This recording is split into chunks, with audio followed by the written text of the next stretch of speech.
গরম ভাতের সাথে ভাজাভুজি ছাড়া আমার খেতে ভালোই লাগে না। সেটা যদি এরকম ভাজা হয় তাহলে তো আর কোনো কথাই নেই।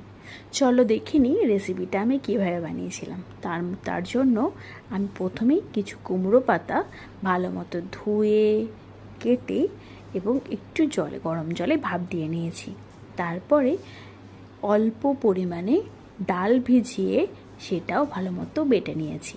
তার মধ্যে দুটো পেঁয়াজ কুচোনো মিডিয়াম সাইজের দিয়ে দিয়েছি, অল্প লবণ, হলুদ এবং একটু কাঁচা লঙ্কা কুচি কুচি করে কুচোনো এর মধ্যে দিয়ে ডাল বাটাটা ভালো মতো মেখে নিয়েছি। এরপর কুমড়ো পাতাগুলো একটা একটা করে আমি সুন্দর করে ডালগুলো কুমড়ো পাতার মধ্যে দিয়ে কুমড়ো পাতাগুলো ভালো মতো সুন্দর করে বানিয়ে নিয়েছি।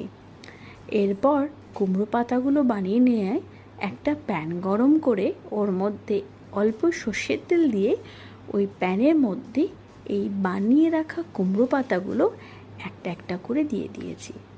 তারপর একটা পিঠ ভালো মতো ভাজা হয়ে গেলে অপর পিঠটা উল্টে দিয়ে ভালো মতো মুচমুচে করে ভেজে নিলেই এই রেসিপিটা কিন্তু কমপ্লিট। তোমরাও এই রেসিপিটা বাড়িতে বানাও, খেয়ে বলো কেমন হয়েছে। খেতে কিন্তু অসাধারণ লাগে এবং খুব টেস্টি হয়। তোমরা বানিয়ে কমেন্ট করো আমাকে অবশ্যই।